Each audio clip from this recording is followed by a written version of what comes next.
Hello friends, I am Hardeep Singh from Gati Group of Classes welcomes you on our YouTube channel.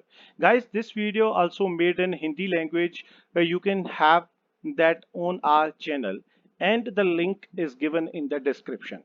So guys, let's start the video because we have a topic that is Lifelines of National Economy, which is your class 10 CBSE Geography chapter. So let's start with this thing that which are the topics that we are going to be covered in this video. So first of all, we will do the introduction. The second thing is the roadways and the third is railways. So these three topics are that we are going to be covered in this video and the rest of the things that we will cover in the upcoming videos. So let's start without wasting any time. So here we have the introduction. So if we are going to talk about the introduction, this is the common introduction that you people already know that how the pace of development that is totally now this time that is on very speed because goods and services, main of the things like production of goods and services. This is the main important part and the movement over the space, how that movement will go fast only just if we have good transportation system, then only the development is possible. And movement of goods and services that can be done only with the three type of domains such as land, water and air. And today India is very well known about its like land sources, water and air, that all just because still we have a vast size over here in India and a diversity over there, linguistic diversity is there, socio-cultural plurality is there. Still we have that much of land and water resources and air resources so that we can make our economy better. Let's see that railway, airways, waterways, newspapers, radio, television, cinemas, internet, these all are the things which are contributing to our economy to be it better. Like things, means of transportation. Now that a child of a sixth class, seventh class, fourth class, they know that what is the means of transportation. Obviously, land, roadways, railways, and pipelines, water, inland or overseas, air is domestic and international. So let's see about the roadways. Now we will expand something like over there, roadways. Features of roadways. First of all, roads require very less investment of money as compared to a railway. And one more thing that is on the high altitude areas, those are the areas like Jammu and Kashmir, that those. So a road is better than a railway over there because we can construct the road over there in the better conditions. And road transportation is easy.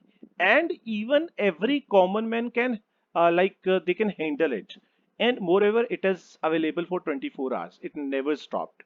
And one more thing is that is maintenance cost is very low of the roads. Extension of agriculture is only possible if we have good transportation system so that we can import and export the things very easily and we can just take our things to the districts and to the states other places so that we can do it in the better way. So the road transportation has merit of offering personal services, like we can get door-to-door services to our houses just because of roads. One more thing is that the road system, it uses mostly for the transportation of perishable goods such as milk, vegetables, etc. And now the road density. Roads, what is the meaning of road density? Means the roads which has been made in the area of the 100 square kilometer, so that is known as a road density, but it vary from area to area. Such as in Jammu and Kashmir there is only 10.4 kilometer of roads that we have been checked in 2007 and 2008, but in Uttar Pradesh that road length is total 532.27 kilometer, that also has been checked in 2007 and 8. Like let's see that what are the problems of Indian roads that we people are facing these days. Like first of all, the road network that is inadequate and the people are more than and the traffic is more than roads. Now the condition of the most of the roads is very poor, such as like muddy in the rainy season, they become more bad in that time period. Most of the highways, they lack side of amenities like telephone booths, emergency health services, and police stations are not available on these highways. If those will be available, that will be very good for the people those are traveling over there, so they can get all the facilities over here. And one more thing is there is types of roads in India. Like first of all, with the golden quadrilateral superhighways. Now you can see that is from Delhi to Rajkot, and from Bangalore, then Kolkata, then Delhi again. These are just joining the whole of the India, such as the golden quadrilateral superhighways, and the rest of the things that is the national highways, such as from Srinagar to Kanyakumari, and even from the Porbandar to Silchar, that we can see over here. And other roads such as state highways, district roads, village roads, border roads, other roads. Now we are going to expand these roads, that how and why these roads has been made, and for who did that. So let's start with the golden quadrilateral superhighways. First of all, the superhighways, those have been planned for what? For meet the requirement of the fast movement of traffic, so that traffic can be like reduced from the other routes. And one more thing is government launched major road developments projecting linking such as like Delhi, Kolkata, Chennai, Mumbai, and Delhi by 6-lane superhighways. That the golden quadrilateral. Now the next thing is north-south corridor, that is linking to Srinagar from Jammu and Kashmir and Kanyakumari till Tamil Nadu, and east-west corridor connecting Silchar from Assam and Porbandar in Gujarat are the parts of these projects, and these are done already. These have been made. Now, what are the objectives? That is to reduce the time of the people and the distance between the mega cities. Mega cities means those are the main cities for the at the like economic level, at the trade level. And these highway projects are being implemented by who is doing that all the projects, that is National Highway Authority of India, NHAI, or in the metro cities. Let's talk about the national highways. Now we have seen that the main roads which are constructed and the maintained, those are by the Central Public Works Department, that is CPWD. And obviously, so these roads are known as national highways. If you people looked at you whenever you are traveling now, so you can see over there like these type of stones are over there on the side of the roads. Now there is written that is NH7 or NH something, so that is known as national highway, that stands for national highway. Now the counting is over there, that how many of the highways we have been made over there. So let's see that these roads connect the state capitals, big cities, and important ports over there. And one more thing, that is the state to state. That trade is possible only just because of these national highways. If those will be not available, then it will be difficult for them to reach from on the time and as well as with the easiest way. So the next thing is the national highways maintain the availability of the essential products. Every essential products and the services such as raw material, finished products, vegetables, food, grains, those all are transported from these roads, that national highways. Now let's see about the state highways. State highways that's constructed and maintained by state government and the state public works department, and these also joining the state capitals with the districts headquarters and other important towns, those are available in that state. Let's see that what is the total length of the state roadways, that is around 4 lakh kilometer approximately. I am not confirmed about but still that is around 4 lakh kilometer approximately. Now third thing is these also contribute in the development of states. Obviously if the trade is going good and if the transportation is fast, then it will be obviously for the people that will be good. So let's see about the district roads. Now these roads link the district center with the major roads.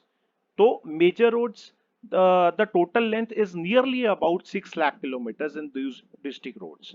And these roads are maintained by Zilla Parishad. If you want to know that what is Zilla Parishad, then you can see our video that is made on Zilla Parishad, that is federalism, that is your second chapter of political science. Now let's see that what are the village roads. Now these connect the villages, the different villages in the neighboring towns and the cities with each other, and the vital role in the development of villages. If these roads has been made over there, then the it will be very easier for the village people to reach over in the towns and to reach in the cities on the time and with the ease. So these help the farmers, like they can take their products on very time in the mandis over there and the district headquarters, so that it will be easy for them. And now the border roads. Now border roads organization, BRO, that has been established in 1960 for what? For the development of the roads of strategic importance, which are which are compulsory for the borders, like such as northern and northeastern border areas. So that has been made at that time in 1960. And now these roads that have increased accessibility in those areas, like difficult terrain over there, so it will be easy for them to make themselves economical sound. Now the other roads, these are such as rural areas, in the rural areas like villages and other towns, so those are classified under this category of under other roads. Now these roads received special grant from whom? From the Pradhan Mantri, obviously from the government, central government, under the Yojana, that is Pradhan Mantri Gramin Sadak Yojana, that has been started at the time of Atal Bihari Vajpayee. And number three, that is under the scheme, special provisions are made so that every village in the country should be linked with the major towns in the country, so that like motor vehicles can easily traveled over there, and the people can travel in all the seasons over there, so that will be not difficult for them. And now the classification of roads. So we can classify the roads on the basis of their material used for the making of those roads, such as metalled and unmetalled roads. Metal roads are those which are made by the usage of cement, concrete, and even the bitumen of coal. Therefore, these all are weather roads, and they can be used in any weather without any problems. But unmetalled roads, they cannot be used in any weather, because in the rainy season it will be difficult to travel over there on these roads. And now let's talk about the railways.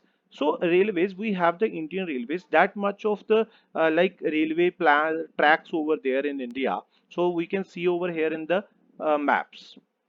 Like railways are the principal mode of transportation for trade and as well as for the passengers in India. The passenger trains are also available there, and the light wagons are also over available there. So the first train steamed off, which is started from Mumbai to Thane, which is covering total distance of 34 kilometer in 1853, that has been started at that time. It helps to conduct activities such as business, sightseeing, pilgrimage. People travel to go their pilgrim places. Along with these transportation of goods are also going over there from those like longer distance. If you want to travel something if you want to transport something from a very distance, so you can use the railway for that. And Indian Railway is very much old, more than 150 years. That has been started by Britishers, that we already know, but still we have maintained these things. Now the railways in India accelerate the development of industry and agriculture. That is important for both of the sectors, whether it is industry, whether it is agriculture. So the primary sector and the secondary sector both covers over here. The Indian Railway, that has the network of like near about 700 and 7,172 stations are over there, and the total length of the railway, that is 1,08,706 kilometer, or even there are 9,549 locomotive engines, 59 and 718 passenger services vehicles, and the other coaches are also available over there, and 2,39,321 one is freight wagons, like the material can be export from one place to another place. So that has been this data is of March 2016. Let's see that Indian Railway is the largest public sector which is going on in our country, and the distribution of railways. Now, this is the many of the factors such as physiographic, economic, administrative factors. Those all influence this distribution of railways. That how the railways we have to meet, and how the railway tracks can be placed over there. Like in the northern plains, this is very easiest way, that in the northern plains, because railway lines are very easy to lay over there. Highly population and rich agriculture resources are there, so people use these resources very well. And but in the river we have to make some bridges over there, so that we need some like technology over there, and because obstacles are over there. So let's see about the peninsular region. Railway tracks are laid through low hills or gaps of tunnels that only the railway lines can be made from those places. And Himalayan mountains regions like Jammu and Kashmir, Assam, Uttarakhand, those are unfavorable because we cannot construct the railways over there. That we already know, because in the roadways also we have done that roads are easier to make over there in those hilly areas. So and also one more reason is there, those are less density of population areas, and so there are also lack of economic opportunities. So government doesn't take that much of initiative over there to make the railway tracks. Now one more thing is that in the distribution of railways, it is also difficult to lay railway line on sandy plains.